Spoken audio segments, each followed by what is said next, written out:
dimensions. Ma particularité, c'est de parler avec l'archange Michael, l'archange Jophiel, les anges.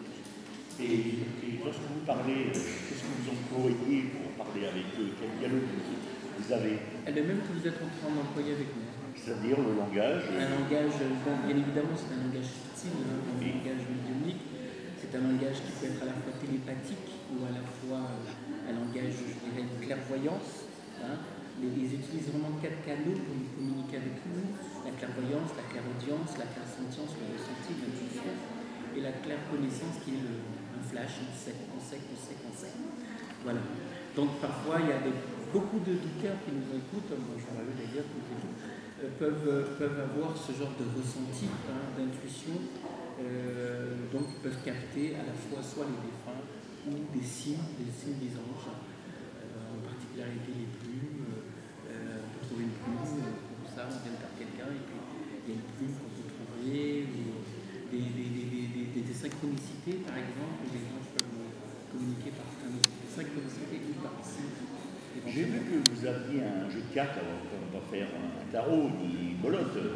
C'est quoi? C'est un tarot marseillais? Non, c'est un oracle angélique où les gens, quand ils viennent me consulter, j'utilise un certain support et par le biais du support, on a accès à cette dimension et à ce moment-là, on a des informations qu'on peut nous donner. Vous pouvez nous dire la différence qu'il y a entre le tarot marseillais et cette oracle? Alors, je dirais que le tarot de Marseille est plus un tarot, on va dire, codifié, où le code est déjà, on sait que le backlog veut dire commencement, après c'est le secret, etc. Il y a déjà des codes, une symbolique qui est déjà imposée. Un oracle, il n'y a pas de code, c'est toi avec ton intuition qui crée le code. D'accord. Quelle est la différence entre un ange et des gens qui, quand quelqu'un décède, voilà, ça devient notre ange? Effectivement. Est-ce qu'il y a une différence ou non? C'est la même chose? Il y a une différence. Bon, ils ont un peu la même fonction, je dirais, le défunt a à peu près la même fonction comme un ange, puisqu'on peut le protéger. Mais il y a quand même une différence, parce que la différence, c'est que le défunt, lui, il est incarné, et il a parti qu'un ange ne s'incarne pas. Et la différence entre une âme c'est un petit peu la même question. Ça, parce que non, c'est l'âme, il y a des âmes qui ne vont pas venir s'incarner, ça ne fait pas d'eux forcément des anges.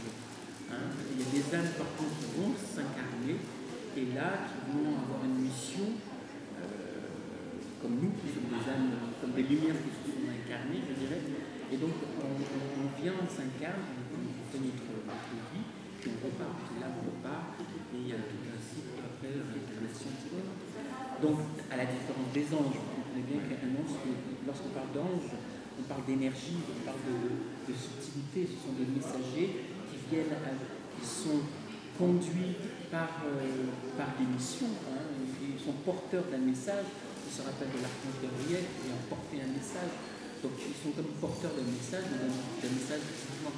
Et c'est important de dire aussi aux auditeurs qui nous écoutent que le message que l'ange a donné au travers d'un rêve, de synchronicité ou d'un signe, le message est toujours une volonté divine quelque part.